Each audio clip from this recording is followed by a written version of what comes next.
Good evening. I've been called a change maker, a disruptor, a trailblazer, and a peacemaker. But my personal favorite is annoying. I'm 10. I'm supposed to be annoying. But I'm annoying in ways that may be different than most fifth graders. You see, I started my own nonprofit called Paisley's Pals. I focus on education projects for the most vulnerable children in the world, refugee children. I built schools on 2 continents, invented a pop-up classroom, raised a total of $95,000 to help children go to school, and I'm currently building a Montessori primary school in Africa. I recently returned from the Global Refugee Forum at the United Nations, where I engaged in discussions about the transformative power of early childhood education in conflict zones. Most adults are shocked to find a kid in the room when having these tough conversations. In fact, last month when I was in Geneva, the question I was asked most was, "How old are you?" I was able to quickly take control of the conversation by responding with, "Well, how old are you?" From Gaza and Ukraine to Sudan and Venezuela, we all know that there is no shortage of conflict in our world today. Whether it's between countries, communities, or individuals, years of conflict have deeply scarred the world and created a humanitarian crisis. There are more than 122 million displaced people in the world today. That is larger than the entire population of the Philippines, which is the 13th most populated country in the world. If there was a piece of fabric on your seat when you came in, please stand up. 232 people are standing. 232 people are forced to leave their homes each minute. If you were given the choice to flee or die, what would you choose?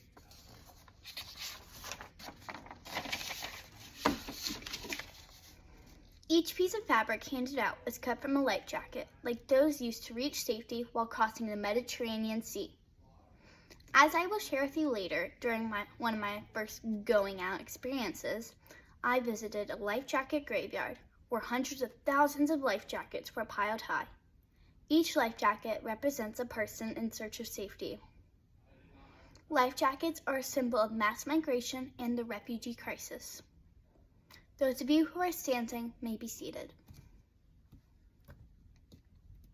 Maria Montessori's grassroots activism and her work to bring about peace is arguably more relevant today than 100 years ago. Childhood is a crucial period in which an attitude towards peace is developed. Montessori's visionary plan argued for sweeping transformation and a complete end to war throughout the education of children. Her goal was peace, and teaching was her method. I've heard the phrase, "You are the future," but I just wonder, why do I have to wait for the future, or even tomorrow? Why aren't we capitalizing on today? I'm a young person in the world who wants to make a difference in this world today. Changemakers are not born. They are taught, nurtured, guided, and inspired to think like problem solvers, and we need them now.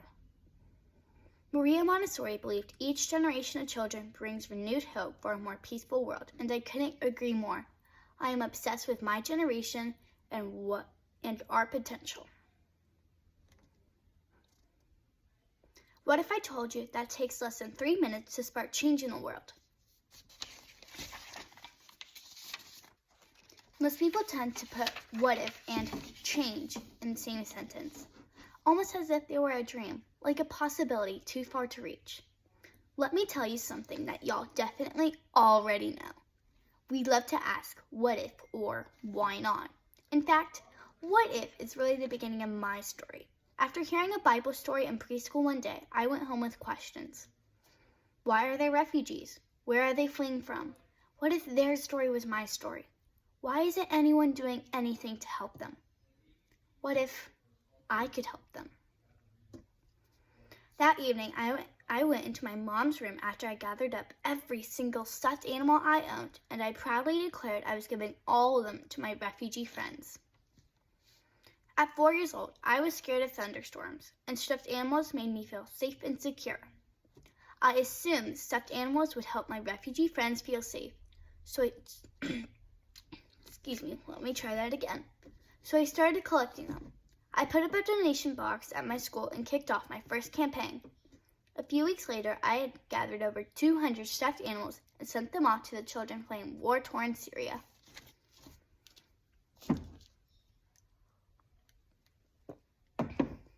Cute, huh? Well, I discovered a few months later that the stuffed animals aren't. Let's try that again. Well, I discovered a few months later that stuffed animals aren't the most helpful donations for refugee children. After seeing a news story about the overcrowded Moria refugee camp on the Greek island of Lesbos, I researched ways to make an actual impact. I found an NGO working on the ground in Greece and learned that I could help provide weatherproof shelters for families spending the winter exposed to the elements. In December of 2018, at the age of 5, the same age as many of your primary students, I raised my first $1,000. From hot chocolate stands and gift wrapping presents to pancake breakfasts, I reached my goal in less than a month. A few days later, I received a video from the children in the Moria refugee camp. It was less than 3 minutes long, but changed my life forever. The first thing I noticed in the video was that those children were just like me. I was alarmed to find most kids my age in the refugee camp had never seen the inside of a school before. Impatient with injustice, I was determined to change that. So, like any kid approaching their 6th birthday, I declared I wanted no presents for my birthday, and instead I was going to raise money to build a school for children. I raised $20,000 over the course of 3 months. I rented a warehouse next door to the worst refugee camp in Europe and began creating a safe space for children to learn and build community. I paid rent for a whole year and worked to transform a 1-story warehouse into a 2-story school for children who had fled wars in Syria and Afghanistan. I had the opportunity to travel to Greece and help finish out the school. I guess you could call it my first going out. While traveling halfway across the world is a big leap from the typical elementary going out. It was kind of the next. Let's try that again. While traveling halfway across the world is a big leap from a typical elementary going out. It was kind of the next natural step in my learning journey. My parents thought it was important that I actually see the contribution I was making. I got to plan most of the details of our trip, including which flights I wanted to take and where we were going to stay. I chose to fly to Turkey and take a short ferry ride across the Mediterranean to better understand the dangerous trip many of my refugee friends had to make. A few months later, a fire broke out at the Moria refugee camp. It burned to the ground. I was sad and scared. What would happen to my friends? What would happen to my school? The Greek authorities moved my refugee friends all the way across the island, and they never used my school again. While my trip to Lesbos started as a service project, I'll never forget the sounds of laughter during our epic water balloon fight. And my experience there will be a lifelong reminder of what young children are capable of.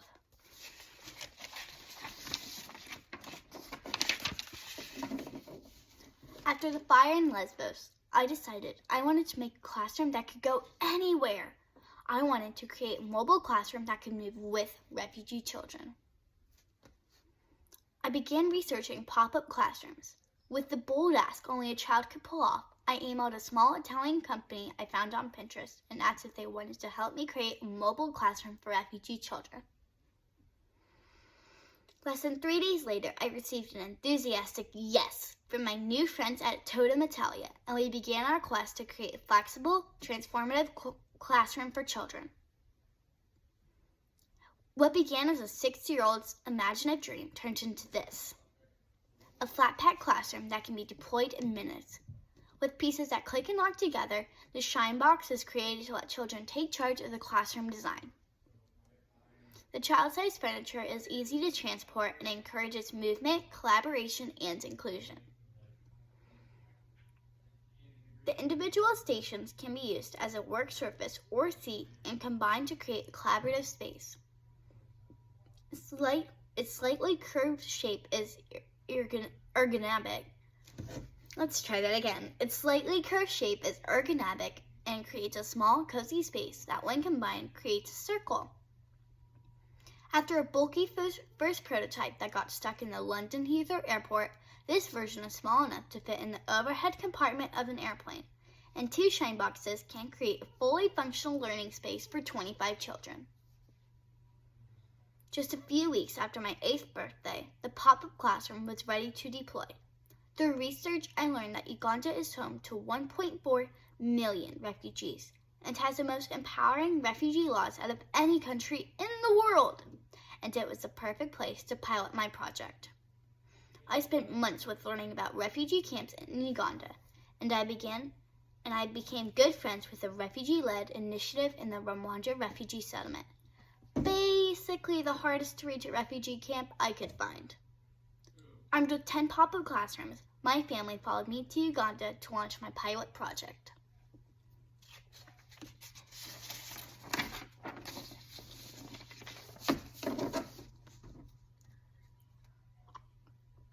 Along with the physical materials to create classrooms in minutes, the program that I launched in Uganda includes a digital skills training program and requires no internet access, a menstrual health education program, solar lamp distribution, and a community bike share. Co-created alongside my friend Olivier, this initiative is helping build community and has impacted and empowered over 3,000 learners so far. By listening to the community and seeking partnerships with local programs to let refugees lead the way, the Shine solution is lifting displaced people out of poverty and providing a renewed sense of hope. When my time in Uganda came to an end, I was filled with peace and lifelong friendships. I was stuck with a renewed enthusiasm for finding a way to create a peaceful world. As I reflected on the harsh realities of children from war-torn countries, a classroom as a space to grow and thrive is often not an option. The most basic needs are unmet, educational promises unfulfilled, and traumas untreated. The fact that children continue to pay the biggest price for wars they didn't start was a catalyst for my further exploration into education. After many calls to the United Nations, yes, you can actually Google their phone number and leave. Let's try that again. Yes, you can actually Google their phone number and leave messages for them. I stumbled upon the Montessori method. I was not lucky enough to attend a primary school, but my younger brother is. Clearly, my parents love him more than me. Several policy and advocacy experts at the United Nations Refugee Agency pointed me towards the child-centered approach. As I began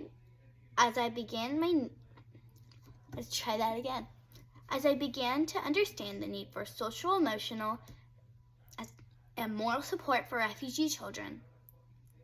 When I learned that the Montessori method would help prepare children to be instruments of peace, inspiring love and harmony, I knew I had just found the missing piece of the puzzle.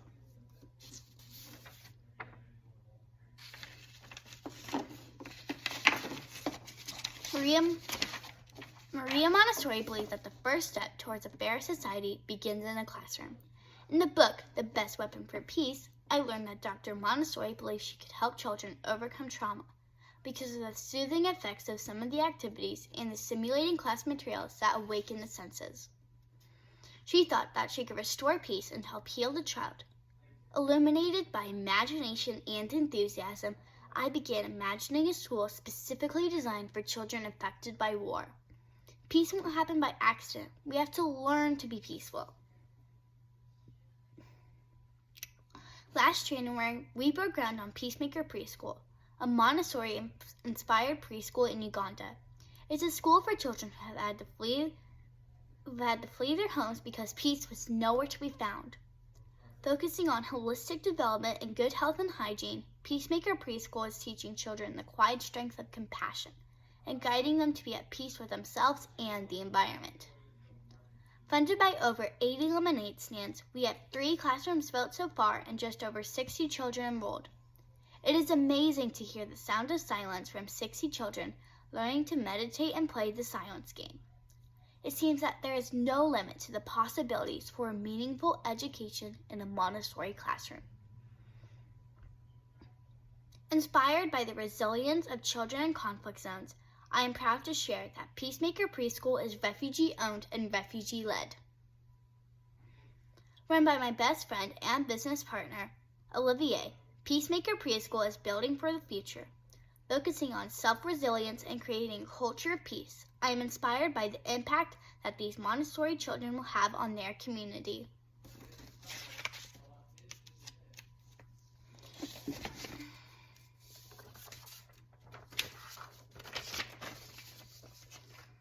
I'm here today to remind you that we can raise a generation of peacemakers and change makers who think critically and empathetically about the world that we live in. We can create a generation of spiritually rich humans that are connected to society and empowered to accomplish things in it. Our schools have so much potential to be part of the solution. Do you ever look around your class and wonder what your students' unique contribution to the world would be? As teachers and guides, peace starts within the classroom. Through exploring peace and social justice topics, kids learn to understand and believe in their own potential for leadership. We know that empowering changemakers requires a different type of education, deeply ingrained in the classroom. Creating a respectful, inclusive classroom that celebrates diversity, intentionally crosses cultural boundaries, and models engaged citizenships takes time and intention. As guides, it is important to create a culture that sparks curiosity, leaves questions unanswered, and provides time to wonder. Remind your students, the world is ready for them. The world is ready for their ideas. But how can we Let's try that again. How can we plant the seeds for peace? Montessori is a lot like practical life skills and sandpaper letters, but it is also about cultivating kindness and respect for differences. We need to learn everything we can about the people who are different than us. It's so easy not to care about other people when everyone you know is just like you. But there is a whole world out there.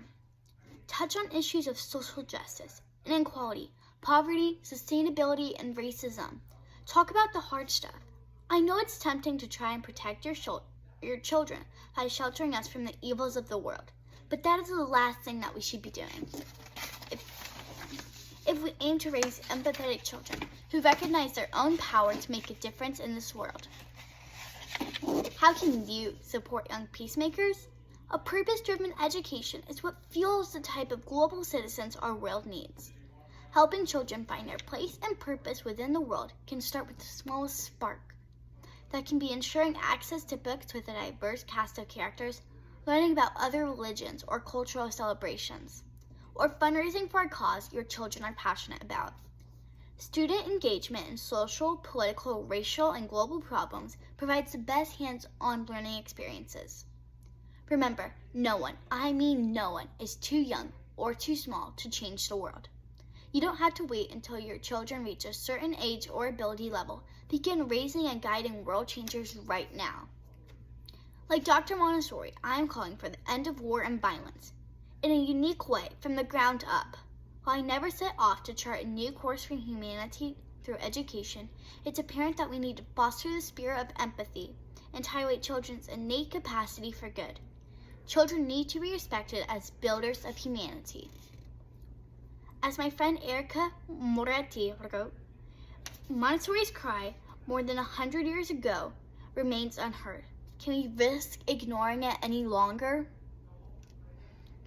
Thank you for this honor to share my story. Please share it with your families, friends, classes, or schools, or better yet, let me share it with them. By promoting peace and harmony within the classroom, we can become part of the solution. Together, we can guide the next generation of peacemakers. Thank you.